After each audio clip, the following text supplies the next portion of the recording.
Welcome to Influential Entrepreneurs, bringing you interviews with elite business leaders and experts, sharing tips and strategies for elevating your business to the next level. Here's your host, Mike Saunders. Hello and welcome to this episode of Influential Entrepreneurs. This is Mike Saunders, the Authority Positioning Coach. Today we have back with us Todd Smith, who's the President and CEO of Level 5 Financial, and we'll be talking about retirement planning within the context of a family office. Todd, welcome back to the program. Good morning, Mike. Great to be back. You know, I really like your approach here to retirement planning within the context of a family office, because I think that, number one, we need to define what is a family office. But when people realize that a family office is traditionally reserved for the ultra high-end elite, and now you are bringing those high-level strategies to the regular person pre-retiree, it's really an exciting opportunity. So first, let's start off with, what is the traditional definition of a family office? Yeah, great question. You see this cropping up a little bit more around the country, and you hear about it, but I am surprised that a lot of people don't know the concept or understand how and why it's designed. If you look at the genesis of a financial office, it goes all the way back to the 19th century. The J.P. Morgan, the House of Morgan started their own family office. The Rockefellers founded their own family office, I believe, somewhere around 1882, and that's still in existence today. So the family office came into its own over the last 30 years, but it really started way back then. And what it really entails is a family, an ultra high net worth or ultra wealthy family, really pulling everything in-house. So they would hire all their professional services under one roof. And so what happened was families and, especially those with businesses were becoming more and more complex and required more dedicated management. So to make that easier, they would create this family office environment where they had their attorney, an advisor, so on and so forth, all on payroll. And that's really all a family office is. But you're saying that traditionally it's reserved for the ultra high net worth because, and maybe what typically are those dollars, is it $1 million or above or 28 million or above? But it's typically reserved for that because when you bring all these strategic partners in to kind of be at the ready for the client, boy, CPAs and financial strategists and attorneys and all of these power partners, you really can't enact their services if you have $100 to invest. So it's really something where it's the holistic, full approach that the big boys normally get to play in, and now you're bringing it to your clients. Yeah, and you're exactly right, except I'd say you undercut the numbers a little bit, Mike. What we're looking at is well north of 100 million in net worth. Because if you think about it, if you have a family lawyer, an accountant, maybe even a banker, an investment manager, somebody doing charitable trust work, all these people have payroll, infrastructure, and so forth. So it gets very cost prohibitive, much quicker than you think. So yeah, we've made it scalable so that in a way it's almost a fractional family office that anybody on Main Street, if you will, has access to the similar type expertise without necessarily those net worth requirements. And so, it's much more accessible and able to provide pretty much anybody the same access that the Rockefellers have had for all these years, and the House of Morgan. So Yeah, that's really amazing, and it kind of gives you the feeling as a client now, going, wow, I'm doing the things that the big boys have done for hundreds of years and are currently doing with 100 million or above. So they can rest assured that the strategies that are being recommended and implemented for them are really proven. They really are. And, that's why we're successful in terms of partnering with many of the accountant firms, because we are able to help accountants be much more holistic and comprehensive with their offerings. A lot of the smaller accounting firms we work with now have the capability of the big four accounting firms. And we're in turn, that's also being offered to clients in the same capacity. Yeah. So There's a whole scope beyond just investment management or retirement planning that now people can tap into. Well, if a pre-retiree, someone that's looking at retiring in the next whatever, let's say 5 years, 7 years, and they start thinking, okay, I want to make sure that I'm, pointing in true north, and am I in the right spot? And they come meet with a financial advisor, financial planner, and say, help me understand where I'm at. Here's where I want to go. What is the difference in the typical retirement planning kind of process and strategy? And then how is it compared to what you provide when you're bringing the family office concept into place? What is the experience going to be, under the traditional sense of help me with my retirement? And now what will your clients experience when you bring in this family office, strategy? Yeah, that's a great question. I'll try to condense this as much as possible. I usually have some visuals to kind of show this. But we use a five-step kind of patented process called the MAP process, part of Level 5, the name of our firm. A lot of things translate to 5. And we follow this kind of circular process that is kind of rinse and repeat. It starts with prioritizing, followed by deep dive into diagnostic. We do a due diligence in step 2 and 3. Then we educate and provide options to the client, and then 5 would be implementation. That follows a typical kind of retirement plan process as part of the Certified Financial Planner Board of Standards kind of system. What's different here is just the scope. And so instead of just retirement planning, if you were to create a quadrant or write a line down the middle of your page, we really have two sides of the equations that we can help people with. And we kind of think it's like a showroom. And so on the left side would be anything related to personal, and then on the right side would be anything related to business. And so well beyond retirement planning, once you get into the prioritization and going through the diagnostic portion, we now can identify opportunities in 20, 30, 40 different areas.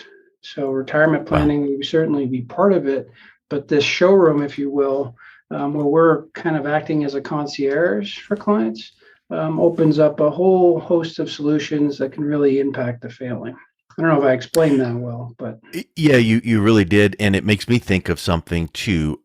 These extra services provided by the family office setup, they typically are needed anyway. And the typical pre-retiree or retiree is going out and piecemealing them together because they know they need this, so they're going to go find someone, or they know they need that, so they're going to go find someone. And that's all fine and good, but is everyone working in concert together? And so now with what you're providing, it's all one-stop shop, all holistic, and every piece of that puzzle is talking to the other, strategic partner, so that the client is getting the optimal results because everyone's on the same page. Is that a good assessment? absolutely. I love meeting with you, Mike, because you always pull us back to center. So I appreciate that. Good. Yeah, absolutely. Clients love the fact that it is more or less a one-stop shop. And so accounting firms and even financial advisor firms like ours have used what I consider an outdated referral model. It's, go talk to Bill or Sue down the street. They'll take care of you for whatever needs you have. But there was really very little control, and there was very little integration, as you talked about, in terms of a seamless service offering. So the family office kind of skips all that and avoids those problems and pulls everything in-house. So they really have access to really anything you could get from, like I said, a Big Four accounting firm and a wealth management firm under one roof. So people really enjoy that. And as the center of the proactive planning process, that 5-step process we talked about, we are now kind of at the center of that universe and making sure that things are coordinated, working in concert, and things don't fall through the cracks. Yes. So let's you said fall through the cracks. what's an example of something that could fall through the cracks and cause a negative occurrence for a client? Not that your firm has ever done it, but what could something out there be that would fall through the cracks that you guys are able to go, "Ooh, we need to make sure this is taken care of"? Yeah, I mean, I think a couple examples that come to mind would be estate planning. A lot of times estate planners are working in a kind of a siloed environment, and they're drafting documents, but they are not privy to what's going on in maybe the investment world or the insurance world, and so things are forgotten in terms of the drafting on those documents. But then also in turn, the investment accounts, we've seen this several times, are titled incorrectly. They're not consistent with the estate plan, and same with insurance policies. Maybe the beneficiary was wrong. I've seen people, more specifically where, blended families, much more common, right? Yeah. Where some of the, children from a previous marriage were the only beneficiaries, and that was not the intent. So we see that happen all the time when you have these fragmented kind of segmented service offerings. So under the family office environment, in this case, you'd have the financial advisor, the estate planner, and the risk management specialist all meeting together to make sure things are working appropriately. So. Yeah, I think that's a really good point too. And you mentioned estate planning, which makes me think of legacy planning. I've got this much money. I want to pass it on to kids, family. I want to pass it on the right way, eliminate, mitigate taxes.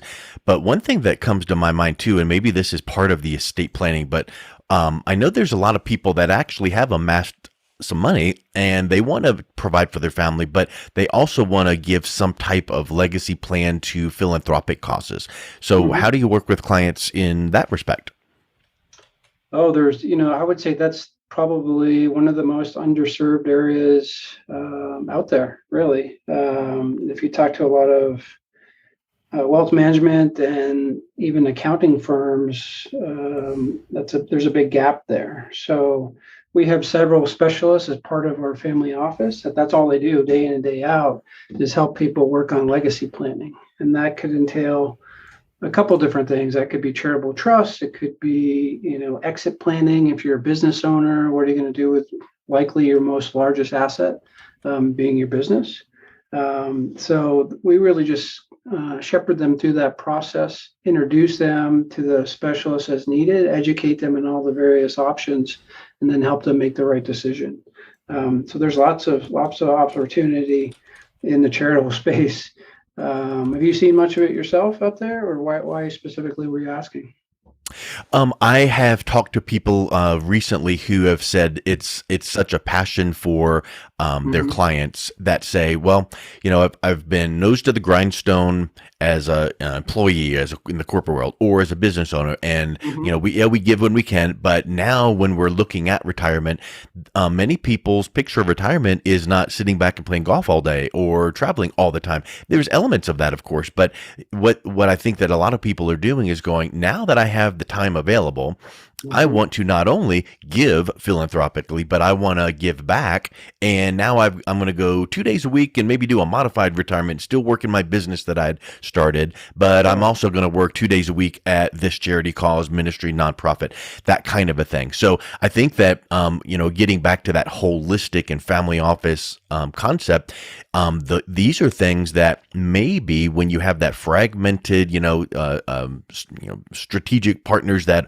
aren't part of the same team, maybe something does get lost through the cracks, and maybe they don't really think about, it's when you think about retirement, it's not necessarily I'm working full time and then one day I'm not. Maybe it is a hybrid between the two. Yeah, I think it is. And I see that more and more. We work pretty much exclusively in the space of pre-retirees and retirees. And I would say more times than not, that's exactly what it looks like. People are not just, retiring and moving to the rocking chair or golf, as you said, and they're doing some kind of hybrid. They're either doing passion work or working part-time, or some kind of combination. So the new retirement, especially considering how long retirement could be these days compared to previous generations, we're looking at 20, 30 years. People want to stay engaged. They want to stay active. They want to keep their mind sharp.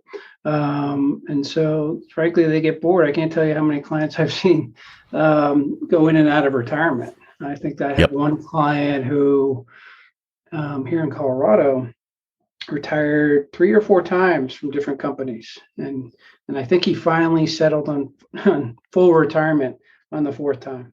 They kept sucking him back in with, well, can you just consult a couple days a week? And then it got to 3 or 4. And Right. I've seen that literally. I've seen that with colleagues of mine that'll retire, and then they call him back. Oh, you were so helpful. Can you at least come in 3 days a week? Okay, I'll do that. And then it got up to 4. Then I'm working back full time. No.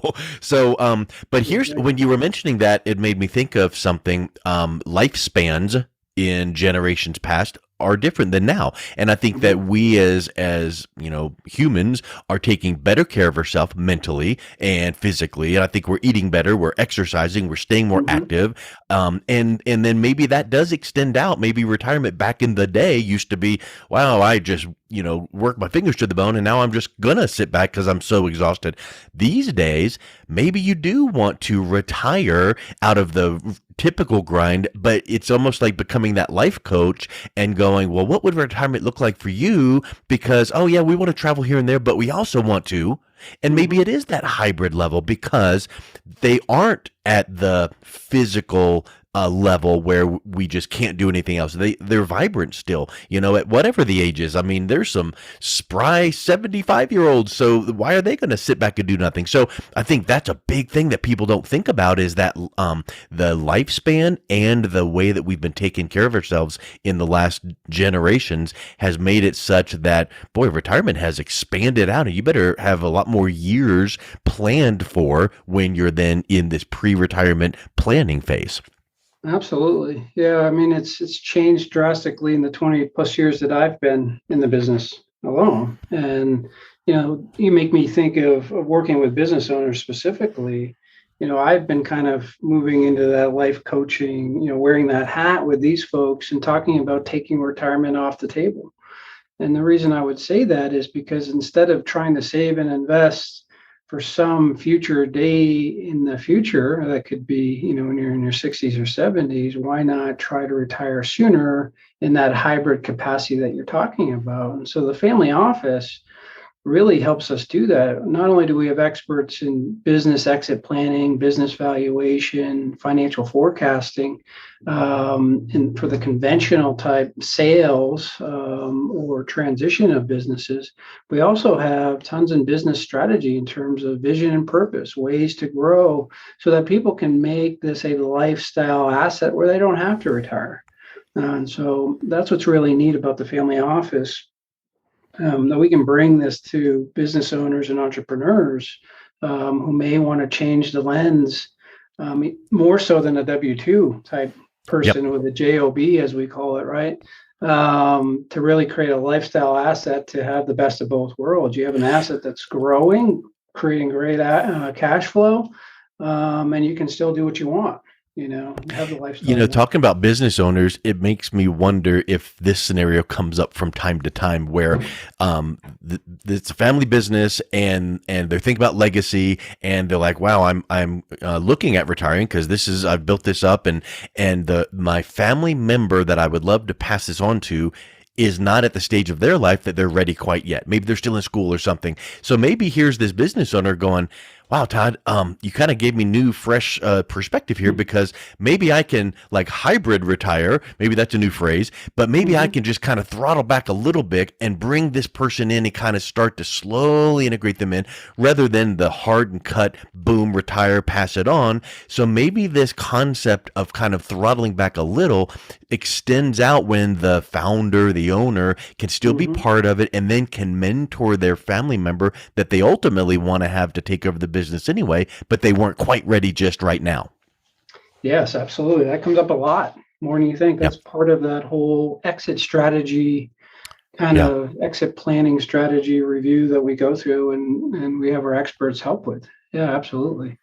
Because the next generation is not always ready. And so, having systems in place, having the right infrastructure in a business, and then having the coaching and even advisory services that you can get through the family office, for instance, can bring that person, that child or the next generation up to speed in a way that the owner, the previous, the founder, if you will, can kind of step back and do what they want. Yep, absolutely. Yep. Because otherwise it might be like, oh, well, I really am at my breaking point. I'm going to retire. And well, it would have been nice to pass it on to this family member. They're just not ready. And now here comes this new person and it changes the whole dynamic. So this concept really is a special way to look at that exit planning. And again, if you just had the CPA or just had the financial planner or just had all of these ones we were talking about, they might miss out on asking that right question. But when you have that full team approaching your retirement with that family office concept, boy, everybody's it's almost like having a brain trust or a mastermind going, ooh, have you thought about this? And that makes the CPA think about that and makes the financial person think about the other thing. And now the business owner or the pre-retiree is just sitting there smiling going, thank you, my team. guide me to my retirement success. So that's awesome.